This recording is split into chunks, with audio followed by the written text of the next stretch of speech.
O, ikaw muna. Pin ko na pa? Yes. Yung isa sa akin. Tignan natin kapalaran mo. Box of pencils. Bookmark. Times 2. O, ikaw na last one. Pencil 6. 6 pieces.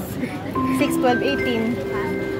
Hello, artists and art bros. Today, I'm going to show you my MIBF haul from a while. And makita nyo dito na I bought some Crayolas inspired by Lakenzo.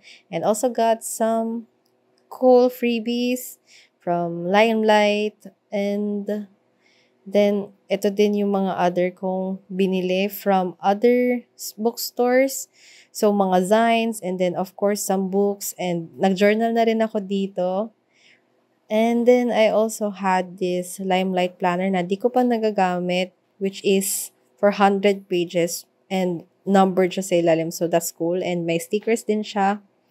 And then, these are some of the other haul that I have. So, yung Daimo na label maker, which is cool. And also, some pens.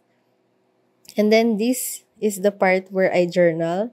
So, ito lang, medyo kina-cut off ko lang din tong mga other pieces para mag-fit doon sa page and kung ano yung na-envision ko.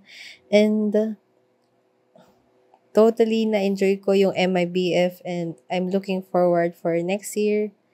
And this part is tinatanggal ko lang yung backing para matanggal yung kapal nung mga pages doon sa mismong pag nilagay ko na siya mismo doon sa notebook ko. And then, I also added the North Park and Monga and Krispy Kreme kasi yun yung mga kinainan namin on that day.